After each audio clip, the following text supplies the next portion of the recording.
Hello, and welcome to Camp, Scary and Squee, a podcast that tests my theory that every horror movie exists on a scale of divine camp to pure terror. I'm your host, Damien O'Mara, and my guest today describes his perfect horror film as having suspense, a clear explanation of the source of horror, and one that creates and sticks to its own rules. Welcome, Dave Gaukroger. G'day. I'm very happy to be here. Well, and I have the all-important question. What's been haunting you this week? The 60-year-old electrical work in the ceiling of my house that wants to catch on fire, and in the meantime is tripping circuit breakers and threatening to empty my bank account. It is a real horror, and it's been haunting me for some time, but it's upped its game in the last few weeks. I thought home ownership was the dream. Yeah. Well, haven't you seen the Amityville Horror? Well, there you go. And look, I'll give you the honors. What horror movie are we talking about today? Today we are having a look at a film co-written by Joss Whedon, The Cabin in the Woods. Yes, and so some quick stats on this. Released in 2011, although delayed a few times, and that was a limited release. The proper release was 2012. Written, as you said, co-written by Joss Whedon and Drew Goddard. So we all know Joss Whedon from Buffy fame and Drew Goddard from Cloverfield. And Goddard also directed. It stars, so top billing goes to Kristen Connolly, Chris Hemsworth, Bryan Krantz, Jesse Williams, Richard Jenkins, Bradley Whitford. No billing for Amy Acker, which I think is a travesty because I love Amy Acker. Absolutely, and yeah, a very Whedonverse pick for the film, of course. Joss Whedon being notorious for recycling actors through different projects, which is always great if you're a fan of some of his work, as you get to see people doing new stuff. I mean, this is. I think this was post Dollhouse as well, because Fran Kranz was in that with Amy Acker as well. He was. It's interesting because Amy Acker is one of those people.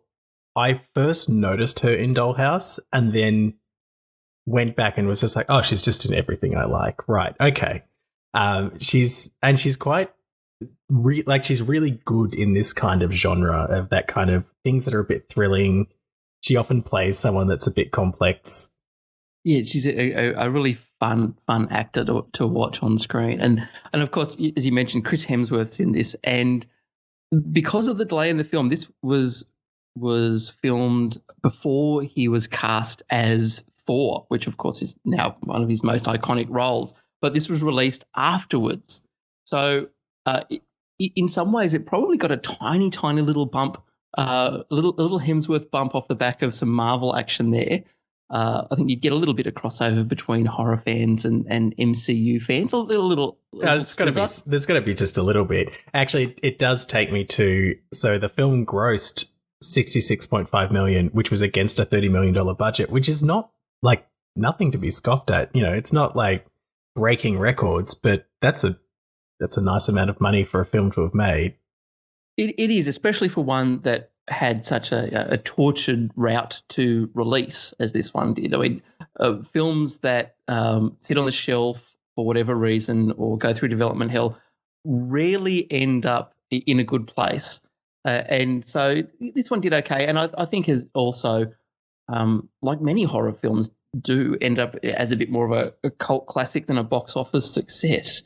I mean, most of the horror films that I've seen, in my entire life would have been, starting out on dodgy VHS or Betamax tapes, through to home rentals, and now on streaming services.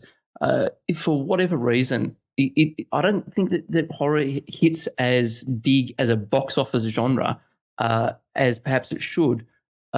Because watching scary movies in a theater with a whole bunch of other people is actually a blast.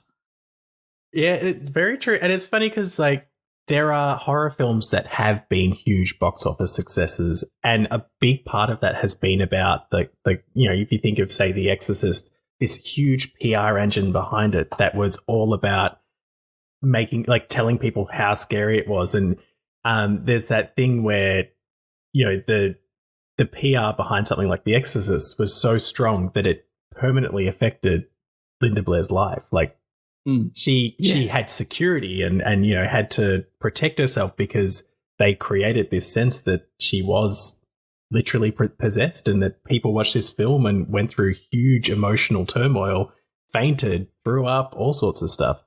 And there is a real sort of argument to make that we should be experiencing horror in the cinema. Absolutely. And I mean, it doesn't matter, what subgenre of horror it is either. I think that, and wherever it sits on your spectrum, from pure terror to pure camp, there's still something that is really good about seeing that in a group. So, of course, I watched Cabin in the Woods entirely alone on a streaming service just recently to catch up for today. But I do like the horror experience when it's available, and it would be great to see more horror. Given that big theatrical support. I mean, I think Get Out was probably the last thing that really hit its stride as a big theatre moment. But and I guess Parasite, if you really want to, you could argue that yeah, but for different it's reasons, on a horror thriller sort of edge.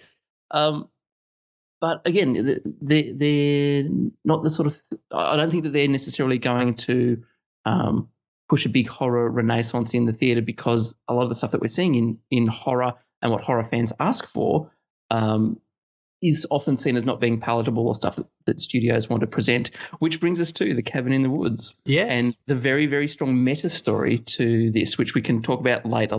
We're almost there. Very quickly before we go into more about this film.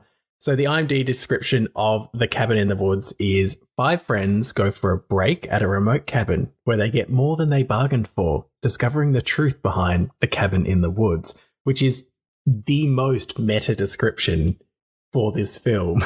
Absolutely. There's just levels upon levels upon levels, and it's just all in one IMDb description. And I should warn anyone who keeps listening beyond this point that there will be spoilers.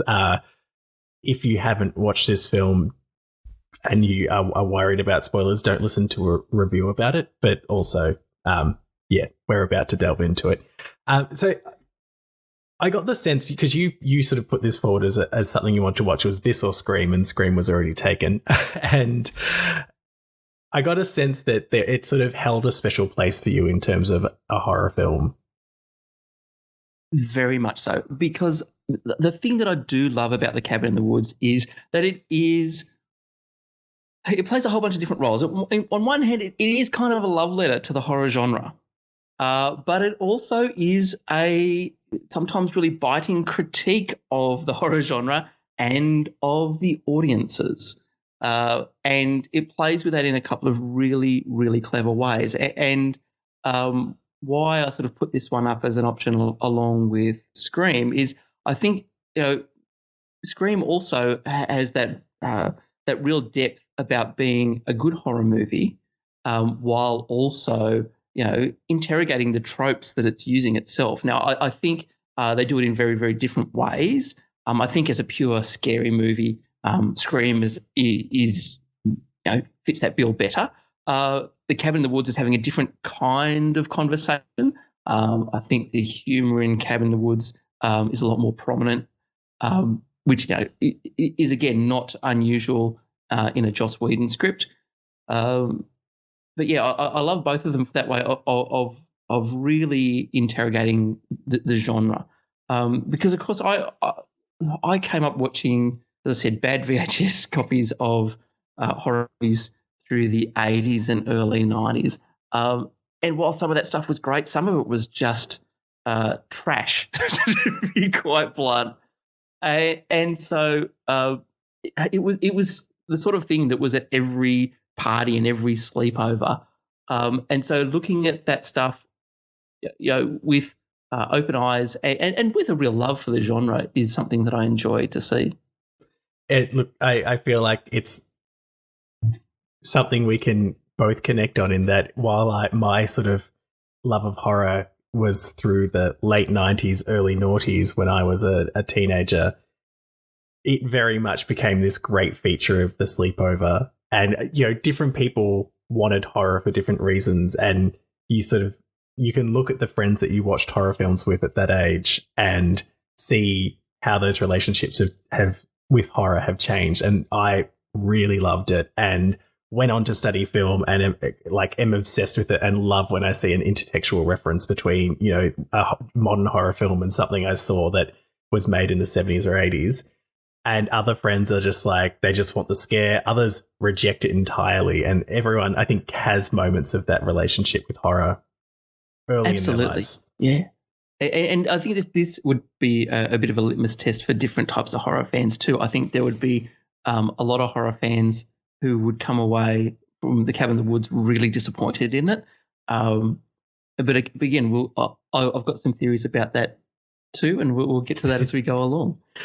Well, if we look at, I guess, how we open in Cabin in the Woods, like there's immediately an indication that there's some kind of self-awareness to this. It's not immediately evident in the sense that we don't know instantly that we're dealing with these producers, essentially, but it is immediately evident that there's something going on that's being orchestrated. Absolutely. There's something very, very weird. I mean, we open up not with any of the 5 friends who are heading to the cabin, but with like a bunch of people who look like they're in the most boring government job ever, just talking about problems at home. And it sort of throws you off a little bit. And of course, we then, cut through to our heroes and heroines or victims or however we want to describe them. And we start to vibe more into the more traditional take of setting up a horror film. The brief introduction, everyone gets their quick character beat, but woven in there's actually a couple of little tidbits that will show up later on as being useful to the story.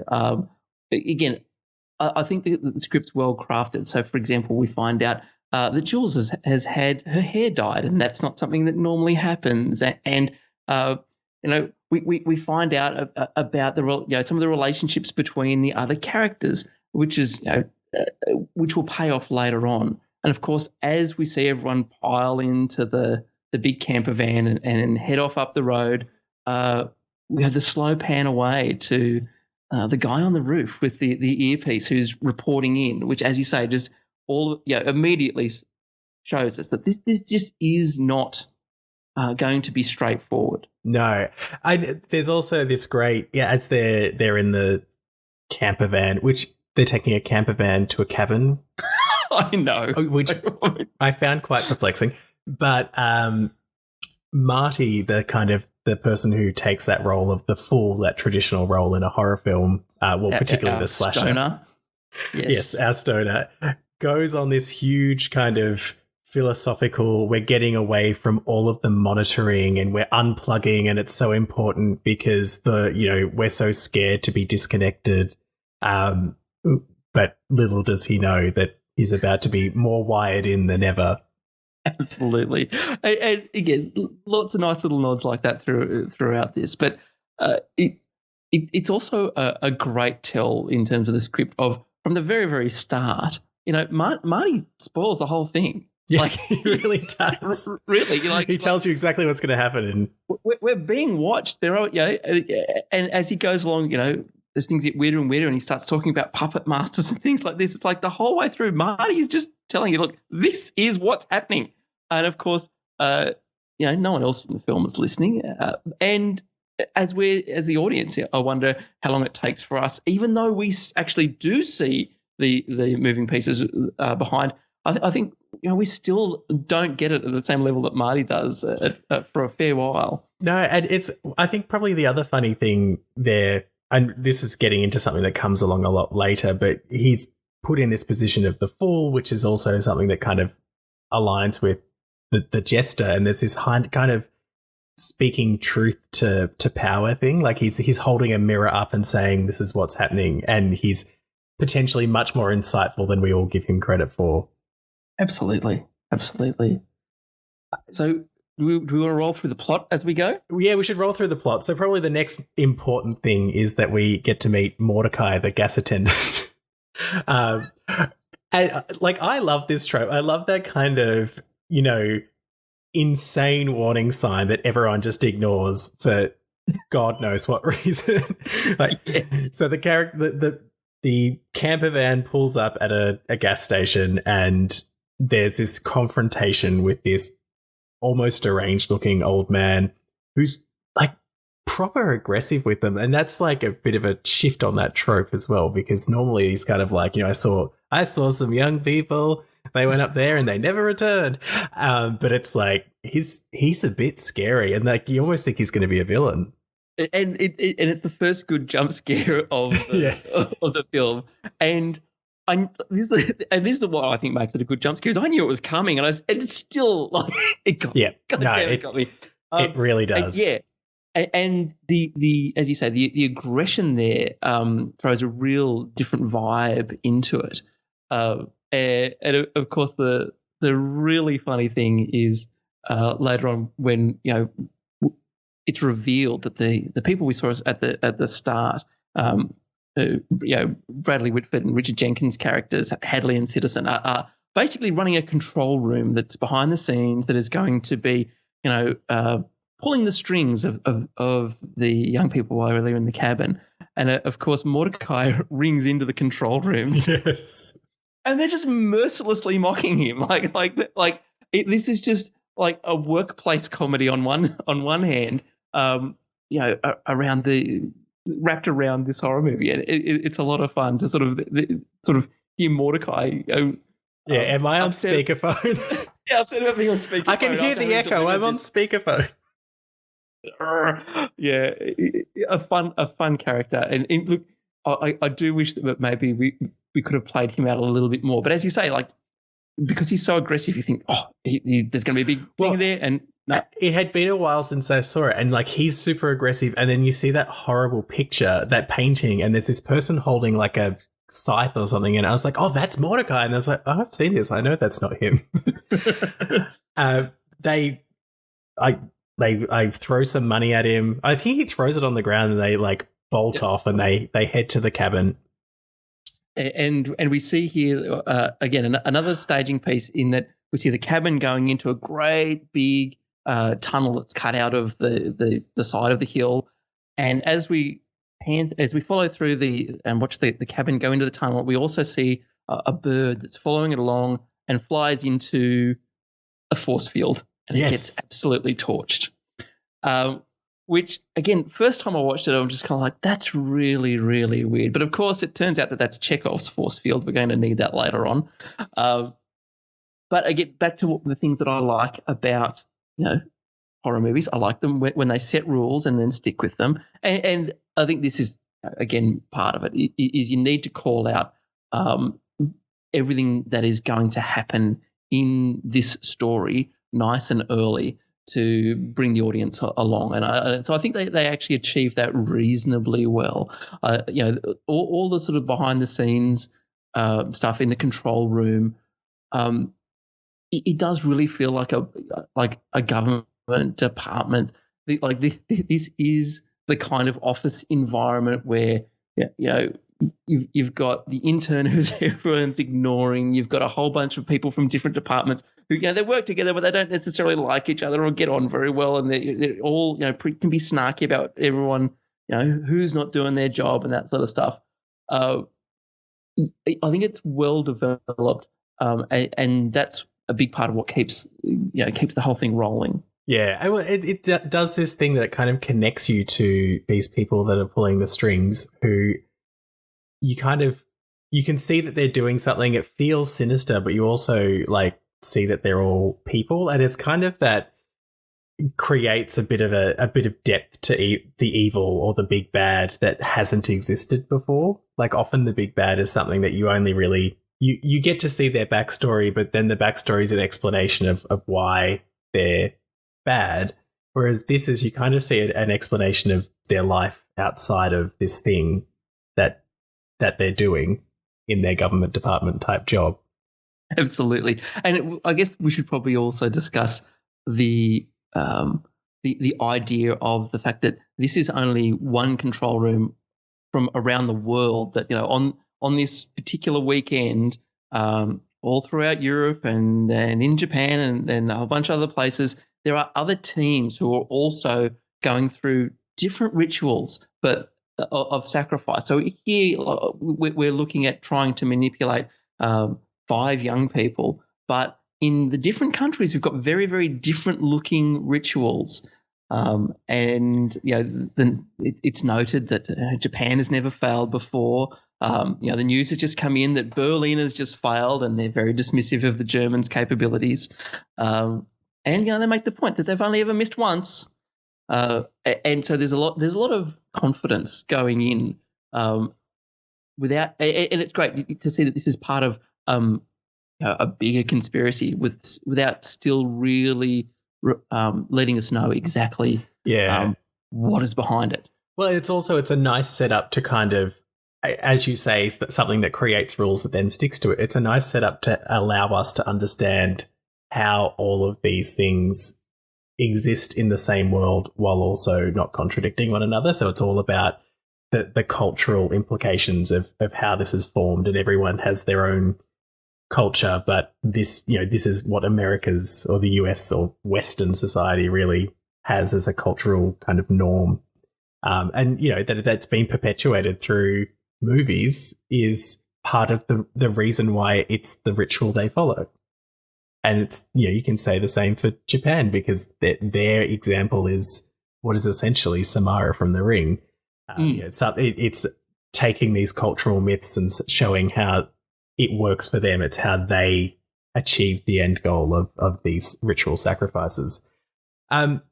Once we're in the cabin, so they arrive at the cabin, I see there's lots of references to other films, but in particular, this kind of next series of scenes, you see so many connections to The Evil Dead, which is, many would argue, the original Cabin in the Wood kind of film. Mm-hmm. Yep. And one of them and I don't know if this is intentional, but the first character to walk in there, something that happens in The Evil Dead that I always look at, and it makes me think of me, because if I go to an Airbnb, I would find every light switch. It's the first thing I do. I don't know why. I'm just like, I need to know where all the lights are. And in The Evil Dead, the first thing he does is he walks in there and he turns on every bloody light, and you sort of watch him just turning on this light. And like, it served a purpose in that they needed to like light the set. And so this is a way to do it. And I'm sort of watching that, and she's walking around and she's switching on lights. I'm like, was that on purpose, or is it the same reason? Like, are they just trying to light the set? But in my head, I'm like, no, that's a really deep reference to that first scene in Evil Dead. Well, absolutely, and we get a couple of other Evil Dead references as we go along. But of course, the first thing that we see is the cabin's already a little bit unsettling. We've got the wolf head on the wall. We've got the one-way mirror between a couple of the bedrooms. That is weird. Creepy. Yeah, that more than creepy. And it gives it that nice little unsettling feel. And of course, the reason that we even discover the one-way mirror is because it's covered by the weirdest painting that you can imagine. No, it's not covered by the painting. The painting gets put on it later. Right, that's the effect. Does he take the painting off? The painting off because he's going, I don't want to look at that. And then next thing you know, Holden's looking through and he can see Dana through the getting changed. Yeah, and we see that moment of, a redeeming feature for this character is he's like, oh, maybe I'll watch. No, I better not watch. Hey, stop. Yeah, he's a much better person than me. Oh. And so then, of course, it's just fun times after that. We're swimming in the lake. We're sitting around having some beers. We're chilling out. Get to Truth It's about here where Chris Hemsworth's accent just he's just stops trying. He was trying to have a southern accent at the beginning, right? I don't know. I really don't. And at this point, it's just Aussie. Like it's an Asgardian accent. They were like, let's just, by the time Thor came out, everyone had just accepted, Thor's an Aussie. That's what he sounds like. Yeah. And, this is all, pretty basic stuff in it. And the thing to note here, of course, is that even the observation from people that their friends are acting out of character. So, for example, we've got the great scene with Jules dancing in front of the fireplace, which, is weirding a few people out. And, of course, Jules kissing the wolf, which is... Yeah, the mounted wolf head. I find that really hard. As Marty calls it. I find that scene really hard to watch because in my head I'm like, well, clearly that's going to come to life and bite her face off. Which it doesn't. I feel like it's not a missed opportunity, but I feel like it is. And then, of course, we get to our next sort of Evil Dead reference, and that's the trapdoor. Yeah, flying open. Like, exactly how it happens in the Evil Dead. And it's the same level of jump scare. Like, the first time I watched Evil Dead, it was the perfect kind of thing because they kept trying to break the tension. And then this is the first time where it's like, oh no, they're not going to break it. And it's quite similar in that there are all these moments of tension that they break. And this is the first one where it just kind of goes, whoa, no, okay, we're in it. Which is like really a nice reference, but also a good way to start getting this moving. And so, of course, as we have to in every horror movie, everyone has to go down into the creepy basement. Again, despite the protestations of Marty saying, yes, don't go down there. I dare all, they're playing truth or dare. I dare all of you, don't go down into the creepy basement. Where, of course, we find just an assortment of weird and wonderful items, of course, many of which are references to other horror films. But as we learn, each one of these items is linked to what will end up causing the death of the young people. And of course, we had that great scene down in the control room of everyone placing bets. Yes, on which thing they would end up using, which would be the thing that summoned the particular big bad that would kill them. Exactly, and it is one of the great rules and a part of that love letter to horror that it becomes about don't read the Latin, which I really loved. And Marty's going, don't read the Latin. Which in itself, is a Necronomicon reference, and having read it, the people in the control room, have no choice but to press the button and release the Buckners, who, or as they're listed on the board, the zombie redneck torture family, which is different from regular zombies. I was just about to say, not zombies, zombie redneck torture family. Very important distinction. And very much, I guess, getting a Texas Chainsaw Massacre vibe from the Buckner family. Yeah. This is where stuff really starts going wrong. And this is where I guess we start moving into some of the scarier stuff. Because, like as I said before, like a lot of the control room stuff, even the stuff with our main characters, there's a lot of comedy and a lot of stuff that sort of breaks the tension. It's more creepy than scary for the most part. Even as we start moving into more of the horror becoming, in your face rather than just hovering around waiting for us. Yeah, and it gives us this opportunity as well to that comedy kind of, I think that's that false sense of security that you really like. It's a really smart thing to do in a horror movie is to get everyone feeling comfortable.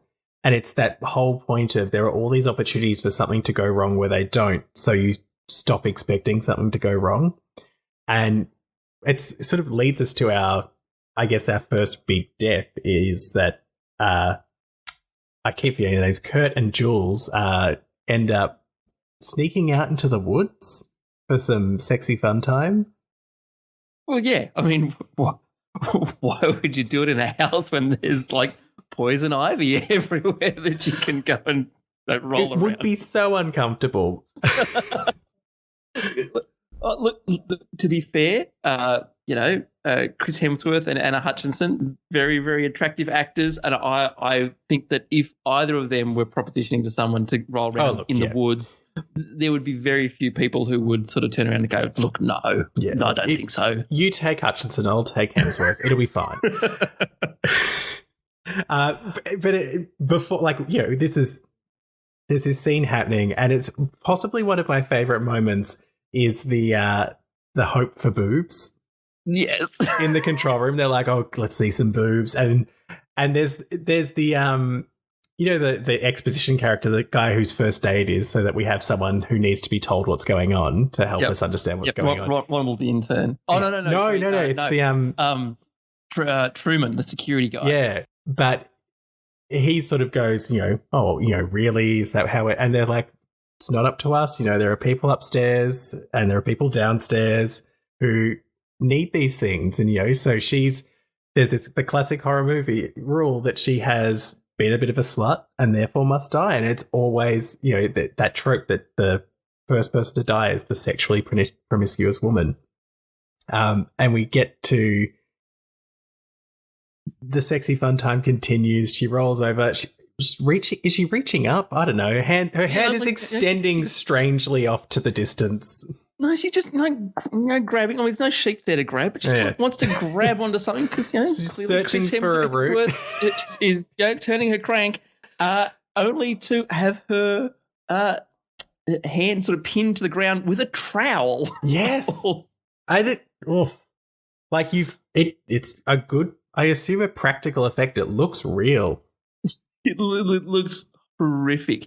Now, here's something that I found really interesting. Again, I mean, I've already copped to completely jumping out of my skin when Mordecai, wandered into the gas station. Again, I knew this. I couldn't remember exactly how Jules was first attacked, but I realised that her death was coming, having seen it before.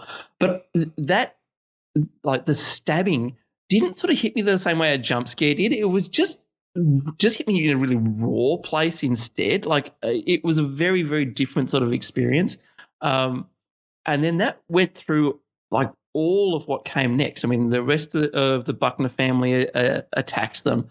We've got Kurt trying to fight them off, and obviously Jules taken and sliced open with the nastiest looking crosscut saw that you can really even imagine. I mean, that was not a quick, clean cut.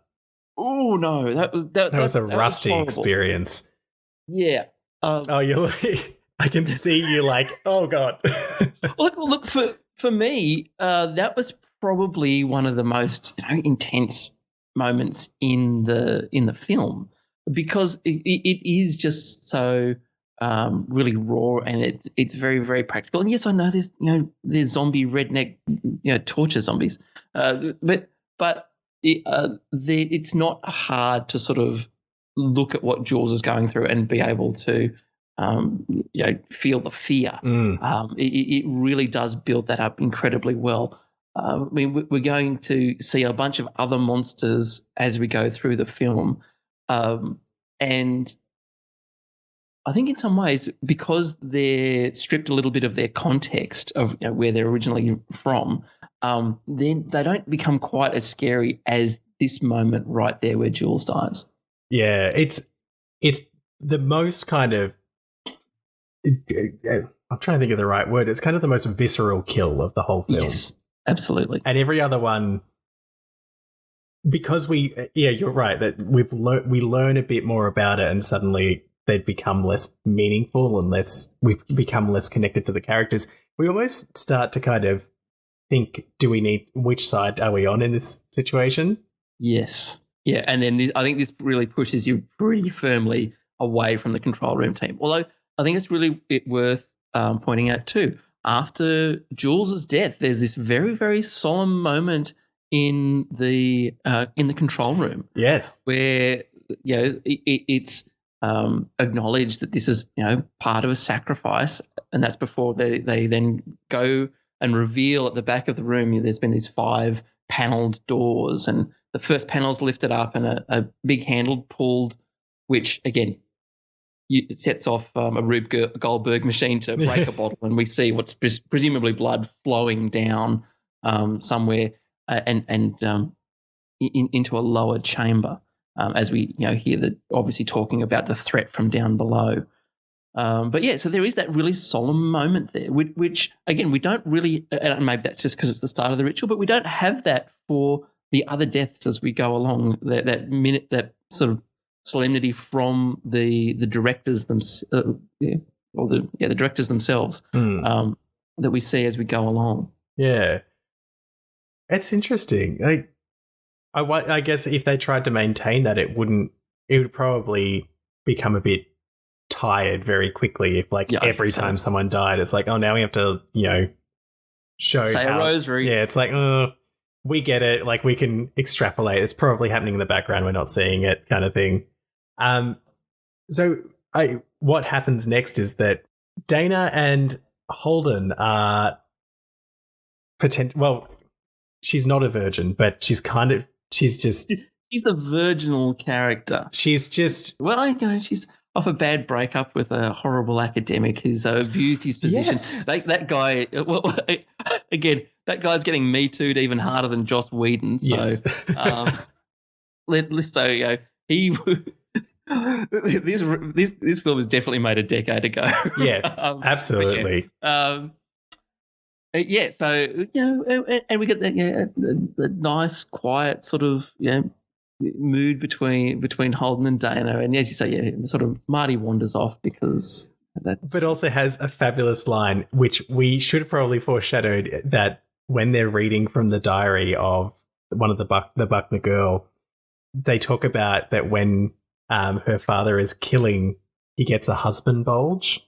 Yes. And when Marty sees these two sort of getting a bit hot and heavy, he walks past and goes, "Your husband's bulge is showing." It's fantastic. But he goes out, and another note to kind of show that he's sort of more aware than everyone else, he notes that there's no stars. Yes. Which, of course, would be completely weird if you are in this isolated place. Like, one of the wonderful things about getting away from built-up areas is the fact that you don't have that light pollution. You get your starry nights. It's gorgeous, and yet it's completely missing from this scene. Yeah, just that kind of something's just it's just off. It's off just enough to make him see that there's something wrong, and we see the young Buckner in the distance, just barely. You have to be looking just behind him to notice it, that she sort of comes in and out of frame a bit and in and out of the shadows and wandering towards him. And you're kind of, again, waiting for the scare, but it kind of pays off in a different way as Chris Hemsworth as Kurt bails in and grabs Marty. Yeah, and grabs Marty, covered in blood. Something's gone down, and they bolt into the house. He pushes through the zombie girl, and they close the door. And unsurprisingly, Dana and Holden and everyone's kind of freaked out about Kirk's appearance and wanting to know where the hell Jules is, which would be fairly understandable when one of your friends shows up covered in blood and the other one, and the other one's missing. Their partner's missing.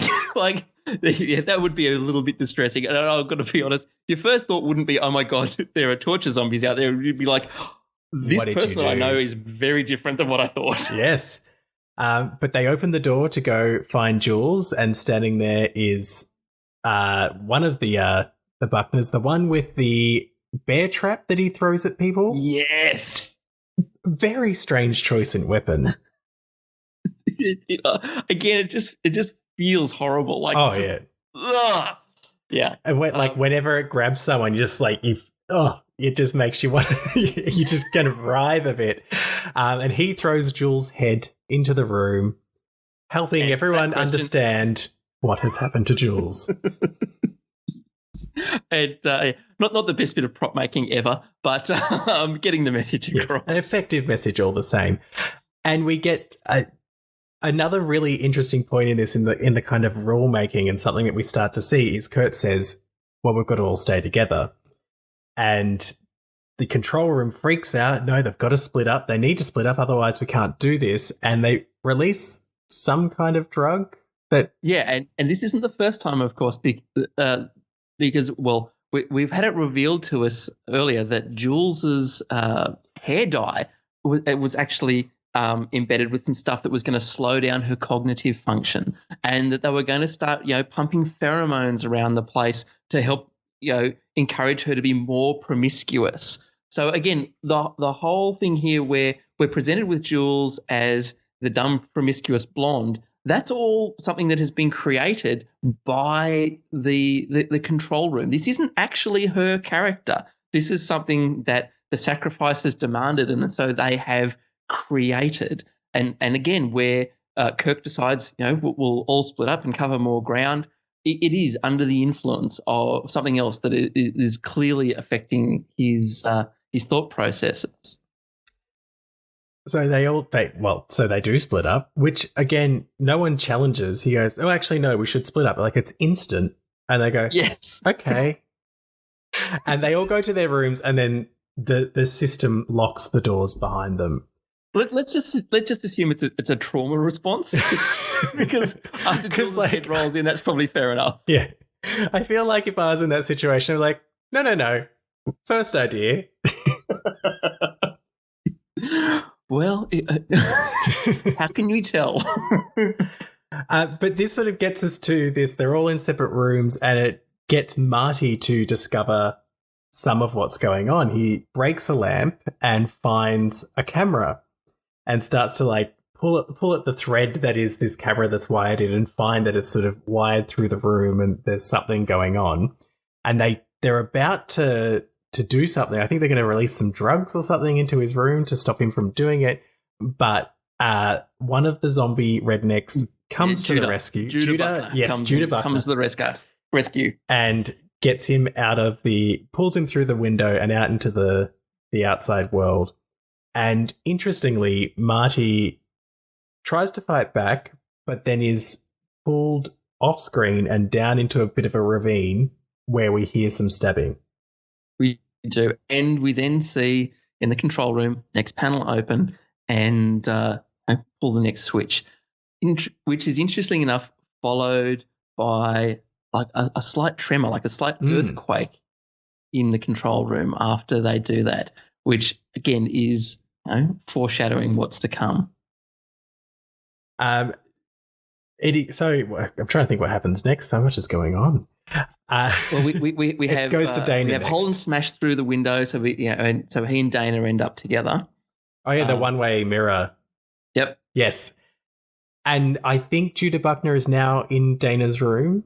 Yes, and they find a trapdoor that takes them down to the Black Room, which is mentioned in the Necronomicon-style book as the place where Judah kills the people. Judah follows them down. He bear traps Holden. No, it's not Judah. It's whatever the dad's name is. Oh, God. It's hard. Jacob? Jacob. Yeah, it's like kind of biblical creepy names. So they're down in the Black Room, and of course Holden gets hit with the bear trap and is being lifted, ripped up towards the which is just the worst. But Dana manages to stab him in the face many, many, many times as a way. Yep. And of course, and Kirk breaks through from the other creepy room and get the hell out of the house, and it's time to plan their escape. It is, but also just before that, they click a button and there's an electric shock on the knife that she's holding, and she drops it, which is I thought was really clever as like addressing those tropes that we always see. Why did you drop the bloody weapon? And then from there we are in the camper van. They're speeding towards the cave or the tunnel that they came through to get there. And this is actually a great bit, because this is where there is a great bit of tension when the people in the control room realise that the tunnel, which should have had a rock slide to trap the victims there, the rock slide hasn't happened. And we see Richard Jenkins like sprinting down to maintenance and just yelling at these people, and they're saying, we didn't get the signal, we don't know what's going on. And again, with, as you mentioned before, flipping like whose side are we on here? You suddenly see this tension of oh, if they don't get this rock slide down, they're just going to get away. They're just going to drive straight out, and that's that. And so, of course, in the last second, we see we see the rock slide come on, and then of course they're trying to reverse this massive camper van through a tunnel at high speed. Look, you've got to suspend some disbelief in a horror film. Yeah. And of course, so they come out of the tunnel, and they're just terrified, thinking, how are we going to get out here? When they realise that the road has a massive switchback, and that the far side of the road is just over this little ravine. It's actually not that far. And so Kirk pulls his dirt bike off the back of the camper van, and the academic does some quick maths. Yep. And they decide, look, this is doable. They can make it. But of course, we saw what happened to that bird. We did, and so everyone knows what's coming. I think this is possibly why the deaths stop having that impact as they go on, because we all just know exactly what's about to happen. And so the only people surprised are the characters. Yes. As he revs, does a really good run up, jumps his motorbike across the very high. Yeah. Very high. And then slams into the barrier that roasted an eagle not half an hour ago. And drops to his death, which unsurprisingly freaks out Holden and Dana. Yes. So they're back in the camper van. At this point, it becomes pretty clear that something weird is going on. So they're back in the camper van, and so the plan is now they're just going to follow the road in the other direction because it must, or drive through the forest because it must take them somewhere to get them out of there. And there was a little bit of a foreshadowing because there was a bloody handprint on the camper van when they first got in it to drive off. And so sort of you feel like it's about time, they're kind of ticking people off one by one. Although probably sooner than you would expect in a traditional horror film, but there's a reason for that. And Holden gets a knife through the throat. And I don't know about you, I think this is a turning point for the film in a couple of different directions, because obviously we're about to come into the final act and the big reveal, but this is also, I think, the first time that there's a jump scare in the film that's not actually benign. Like up until now, all the jump scares have been like, oh no, nothing's happened. This time there's a jump scare and a big nasty knife through Holden's throat. Yeah. So we're sort of ramping stuff up a little bit. We're letting go of the fun and we're trying to get a little bit more serious about what's happening here. Yeah. And we go back to that beautiful lake where they plunge in the camper van, and Dana manages to get out of the skylight, but not before the zombie grabs her, and so she sort of has to fight her way to the top. She gets out, she gets onto the jetty, and we kind of cut to this party happening in the control room as they're celebrating that 4 of the 5 deaths are done, and we find out that actually that's enough. The ritual is complete because the virgin sacrifice is kind of an optional extra. As long as she suffers. And, if she hadn't suffered yet, she's about to suffer a bit more. She's about to suffer. As we watch them all toasting champagne, and on the monitors behind them, she's having the fight of her life with that one. Was that one Judah? I can't remember. Oh, I can't remember. Again, they all look the same. Look, I hate this to be a zombieist podcast, but yes, they do. They really do. But so she's having this fight, and this is sort of the great reveal of it all, is the moment where the red phone starts ringing. Yes. And everyone he's like, shut off the music, and he's sort of walking there, and it's like you can see the anticipation, and he answers it, and something has gone wrong. They don't actually have 4 deaths. They've only got 3. And we cut back to Dana being tormented by the zombie, just as Marty, not dead, died off screen, but, that was a nice little fake out, manages to catch the bear trap chain thing and rip it out of the clutches of the zombie before he has a chance to kill her. Yes, revealing why we had that earth tremor, because while the control room might have thought that Marty was dead, those down below certainly realized that he was not, and were showing their displeasure at the handle being pulled when it shouldn't have been. And this takes us to probably like where things get quite interesting, in that Marty takes Dana to this room that he found that he managed to hotwire some stuff, and it turns out he's the one that managed to stop the rock slide happening, although I don't think he did that on purpose. I don't think they weren't really explicit about that, but yeah, they said that something had come from up above, and again, it's all a bit vague, but yeah, it turns out that Marty had inadvertently almost saved his friends, but as he makes the point, they might as well go down because clearly nothing good is happening up top. Yes. So why not go down and find out what the hell is going on? So yes, they find this elevator, they get in, and it turns out that it's the cube that these monsters came from, and they enter this kind of monster museum.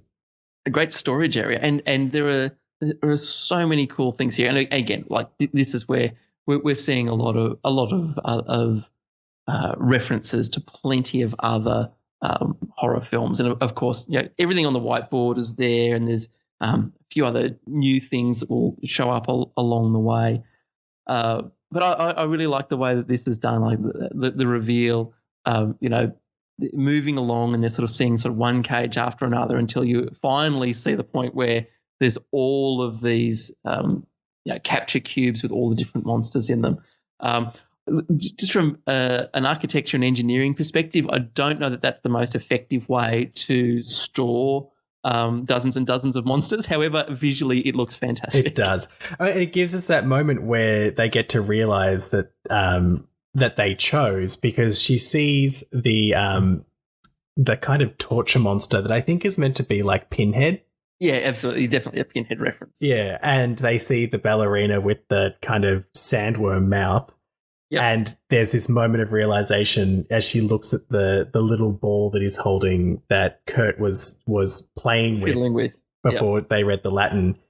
And she goes, we chose how to die. And then the elevator moves again, and it opens, and it's a man with a gun who has to kill Marty first so that the ritual is successful. But luckily, the dismembered zombie arm that Marty had left in the corner grabs the guard and manages to distract him enough that they can escape with his gun into this open chamber. And again, this brings up what is absolutely a really fun part of the film. But again, really poor design, where not far from where this cube opens out into what looks like a foyer full of elevators, right behind there's a smaller sub-control room where they find, after being chased and shot at by a bunch of armed guards, who again seem to have really lost sight of the fact that they need to kill Marty before Dana. Yes, they're just blindly shooting. Once automatic weapon fire starts happening, it's like, you're putting your ritual at risk here, guys. I don't think you're as well drilled as you think you are. But they find the purge button. Who created that button? And who decided it should open into the foyer of the facility? Surely if you're going to purge into the monsters, send them all to the cabin at once. You don't sort of send them down where everyone's working, where their offices are. It seems like a great flaw in this system. Someone did something on their last day of work to put that in before they said "fuck all of you." That's it. It's a very Death Star exhaust vent sort of a design problem, isn't it? It really is. But maybe years from now we'll have a sequel where we see that there was a disgruntled designer who put the purge button in. It's like, I'll show you. It was deliberate all along. But we also, this becomes the most fun because you get to see, there are all these monsters and you're like, oh, it'd be so cool to see what they do. You get to see all of them and you see them all killing everyone. And so some of them really stood out to me. I didn't really know what the dolls did, the people with the doll faces. But they're just generically creepy. They creeped me out so much. I was like, I want a whole thing about them. And you saw the surgeons who were just cutting up people while they were alive. I also liked. I don't think we saw them come out of the elevator straight away, but we saw them on the monitors later. The 3 KKK guys. Yes. That's a decently scary thing. Look, the unicorn that was like that was ridiculous. People, like that is really not the sort of normal story that you get around unicorns. But I mean, I guess it's fair. Yeah. What is a unicorn if not like a horse with a kind of, what's the word? The jousting stick. It's a jousting horse. It's a narwhal with legs. It is. That's all it is. But the characters, the night bat kind of bursts through and attacks them, so they have to leave the safety of their control room and they go out into this throng of monsters and start trying to find their way to where they go next. The control room itself is overtaken, and I forget which one's which of the two directors, producers, but one of them manages to escape while everyone else dies, and he gets into these tunnels. Citizen gets away. Yes, Citizen. And Hadley. Yes. Hadley, who earlier on was rather despondent when he bet, during the big sweeps on the merman being chosen, which everyone sort of laughed at him for. And he was really disappointed because he just wanted to see a merman. Well, wish granted. Yes. Hadley, who's in the control room, has a merman just, slopping towards him. And this is probably, for mine, one of the funniest moments of the film. First, just the irony of being killed by the monster that I wanted to see. But then also the merman literally crawls along the ground, jumps on top of him and, chews into him. But the merman's got this big spout on his back and blood spurts out of there. It's just gross and really, really funny. Yeah. I mean, at this point, it has become a bloodbath because as the monsters were taking out the crew, the security crew, the foyer is just washed with blood, and this is just becoming more and more of that. It's just becoming a little bit of a gore fest, and the funny thing is, so often in horror films, when you get to the gore, you actually start to sometimes lose the terror. This is where it starts to become a bit funnier. Yeah, and this is something, not to take it to a different film, but Evil Dead is one of those films that I never found it very scary because it was so steeped in gore and this kind of gross terror that it just, you never quite got scared. You were sort of so focused on all of the corn syrup everywhere and how ridiculous things were getting. And it's a similar thing here. You just reach this point where you're just like, well, I'm not scared anymore. I'm expecting every camera shot to be another thing coming at me. And so I'm no longer... Yeah, I'm ready for it. I'm ready for everything. We get Citizen in the tunnels and he runs into Dana and Marty, and Dana stabs him. And accidentally, she's just kind of running with a knife in front of her, and he turns a corner and connects. Boom, you're done. And he tells her she has to kill Marty. And I think it's this great moment because it's soft enough that you know that Marty hasn't heard. He's sort of beckoning her to keep going. And they end up in this room that we've seen that has all of these ritual kind of drawings on these big stone carvings, I guess, on these big stone tablets. Big relief stuff that they've been pouring the blood into. And finally, we sort of, this is, again, a great moment in the film when the up to now uncredited director of the facility, played by Sigourney Weaver, makes an appearance and explains it all for us. Yeah, we've had, and of course, this is against the background too of part of the panic earlier on was because Japan's ritual failed, so everything was riding on this one now, and Sigourney Weaver's director explains to us all that there are these old gods who need a sacrifice every single year to stop them from returning. And if we don't give the sacrifice exactly how they want it, they'll be unhappy. And at that point, I can't remember how Dana got the gun. Was that the one that I think Marty gave it to her because she stabbed after she stabbed Citizen. He gave it to her. It's like, take this. It's easier. Yes, that's right. And explains that Marty needs to die. And I reckon she was about to pull the trigger. I absolutely, If that werewolf had not come in at the right time. It was, the utilitarian argument is like, well, Marty can die now and save the world, or he can die when the rest of the world dies. Your call. But he sees the werewolf coming behind her. He doesn't. She says, "I'm sorry," and he says, "So am I," as the werewolf bites into her, and then it kind of ensues that Sigourney Weaver tries to finish the job, and she's fighting him. They flip over. The werewolf kind of gets her. He pushes them both off the edge into the abyss where these gods live. And it's back to him and Dana. Dana's mortally wounded, clearly about to die. But Marty is sitting with her, and we think back to the beginning of the film where he talks about how the whole system just needs to be blown up and we can start again. And he says, she says, "Sorry, I tried to shoot you," and he says, "Sorry, I ended the world."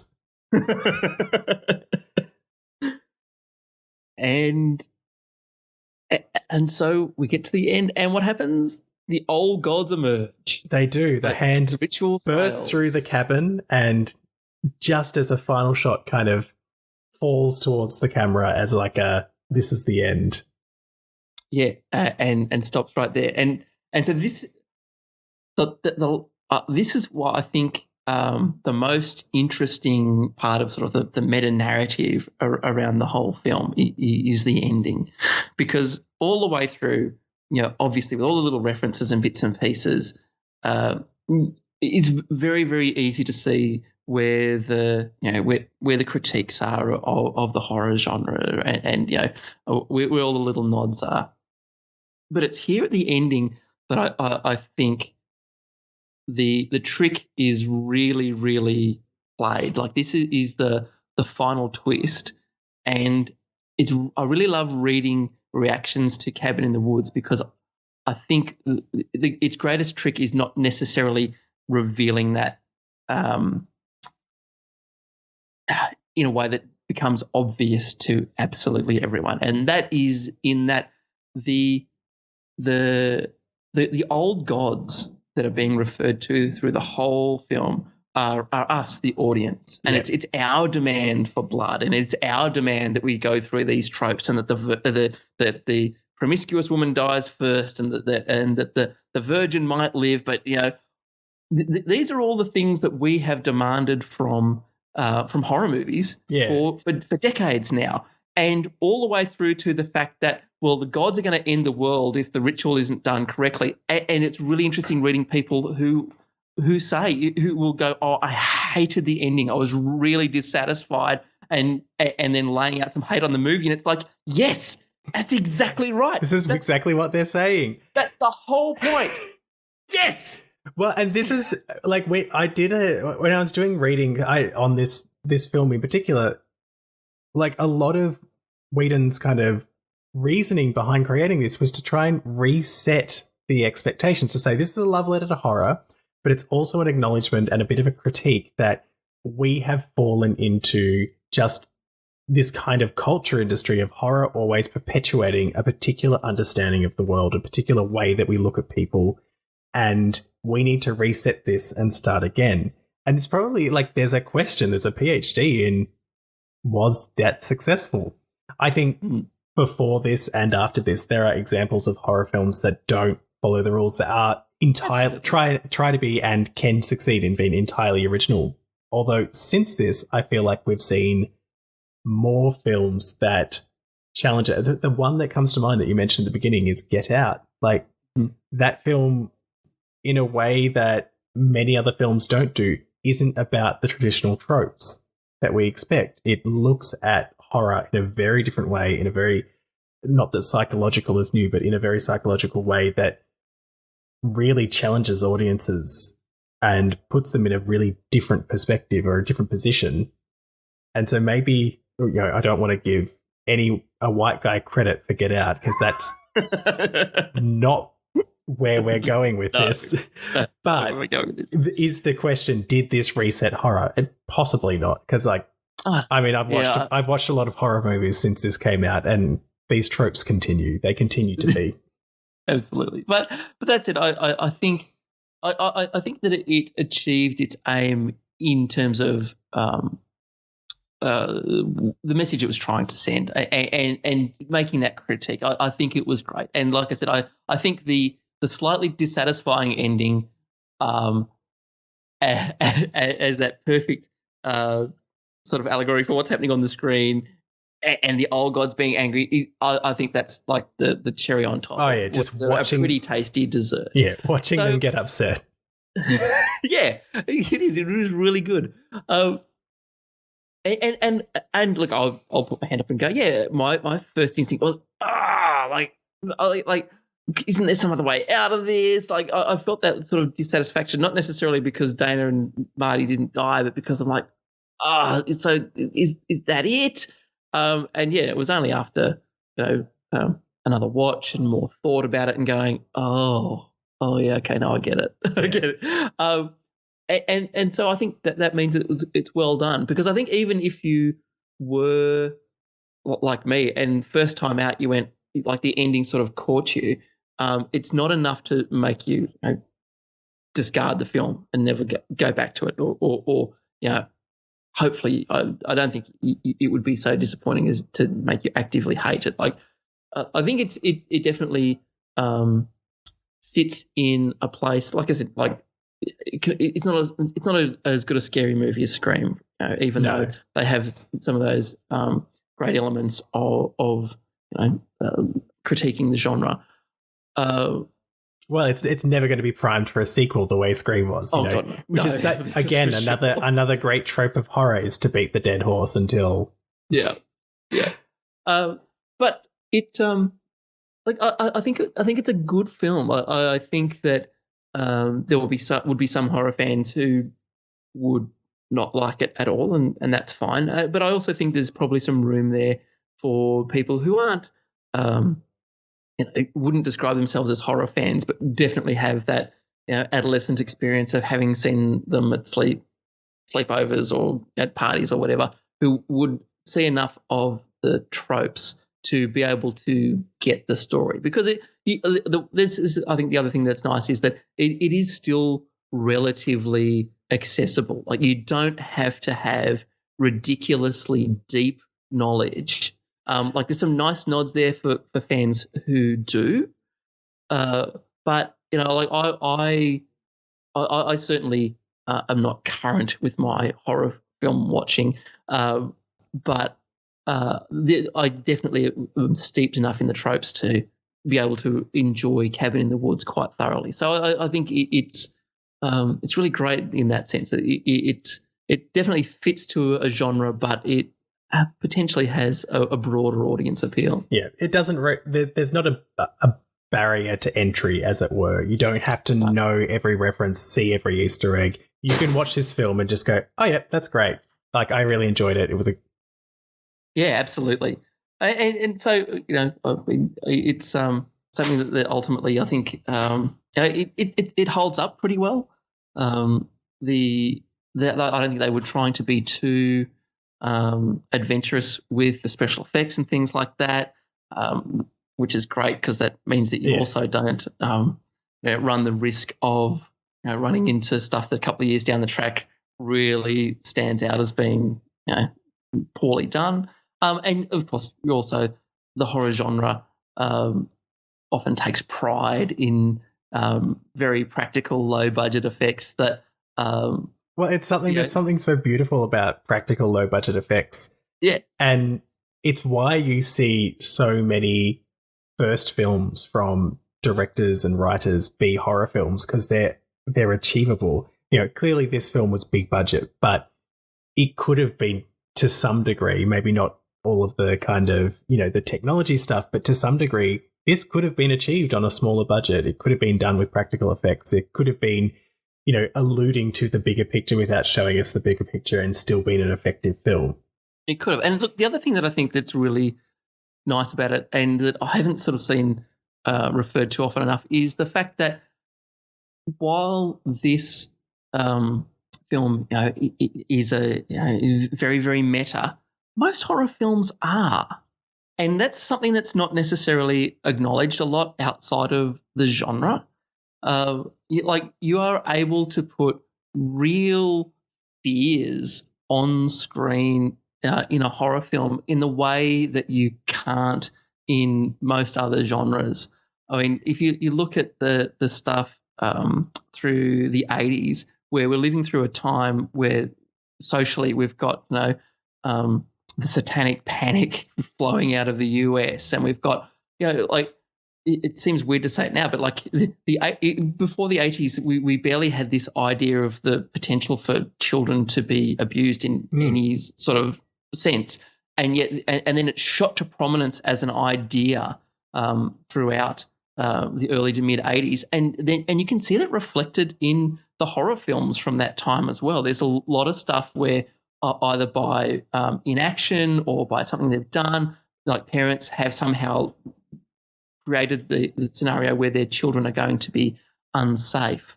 And then, even as you move on through the late 80s and early 90s, and we've got some of the sort of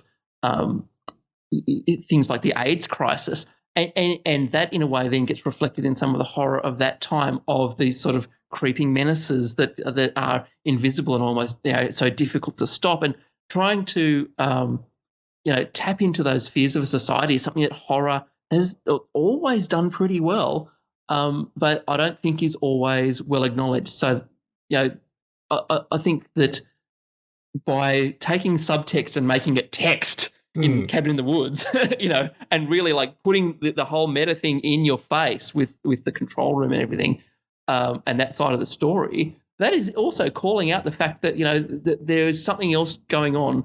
There is in the genre, there is already subtext that isn't always seen by people outside the fan base. Yeah, no, absolutely. I think that's what this allows us to do in some ways. This is a great film if you have someone who maybe doesn't love horror or maybe likes horror but doesn't really think about it that way. This is a great way to sort of say, here's a film that'll give you a really great sense of what horror is about and why people get so into it. We should probably wrap up, but before we do, few things. Do you have a campus line or moment of the film? I think the campus moment is definitely Hadley's death with the merman. Come on. and everything from his reaction to just the weirdness of the merman itself, I think is definitely the campest moment in the entire film. Yeah. And the scariest moment? Yeah, I'm still going to go with Jules's death. I think that really is the point that it, obviously we really turn the switch and find ourselves starting the real horror section of the film, and I think it's the most visceral, the most brutal death of them all. Yeah, absolutely. They hit big in that first death in a way that really drives it home. And finally, we have the Camp Scary scale, so a rating of 1 to 7, which is not a rating of value, but a rating from Divine Camp to Pure Terror. They are all valid forms of horror. Where would you place this on the scale? I've been doing a lot of thought, and I find this one a bit difficult to put on the scale. I think it would have to come down in the campy end, because it would be disingenuous to refer to it as being pure terror. But it because you spend so much time, looking at this through a meta-analysis lens, it kind of feels like it bumps off the scale a little bit. So let's call it let's call it a 3 to put it in the campy end, but but it's like smudged over on the side of the scale a little bit because someone hasn't like written it in the circle properly. So for those listening at home, a 3 on the scale is predominantly camp, though more than incidentally scary. And anyone who's seeing some correlation to the Kinsey scale is correct. Hey, Kinsey criticised his own scale, but it's useful. So I want to say thanks, Dave. It's really fun to have you on and talk about a great horror film and something that, clearly there's a lot of love there, which is really great to see. It's great stuff. Do you have anything to plug to our lovely listeners? Yes, I do. If you love podcasts that go on hiatus without notice for maybe a year or so, but then sort of dribble back into your feed, you can check out the Brewery Street Playground, which is a podcast I do with my good friend Steve Mogg. There's new episodes coming up very, very shortly. But again, if you want to hear like whinging middle-aged dads, we're the podcast for you. Look, I will say that your podcast was actually quite useful for me in life because there is an episode where you talked about buying a car. And I recently had to go and buy a car. I bought a new car for the first time in my life. I feel like a real adult. And I went back and listened to that episode because I remember the discussion about trade-in. And I was like, I don't know what to do. So I was like, right, I remember two people who are older than me and know better talking about being shitty about the trade-in price they got on their car. I'm glad we could help. It was we're trying to do. Quite useful. So if nothing else, there is a reason to listen to Brewery Street Playground. So thank you again. You can follow Camp Scary Squee on Instagram and Twitter at Camp Scary Pod. If you have questions or suggestions, you can email campscarysquee@gmail.com and make sure to rate and review Camp Scary and Squee so that other horror fans can find us. Thank you for joining us, and remember, don't scream. They'll hear you.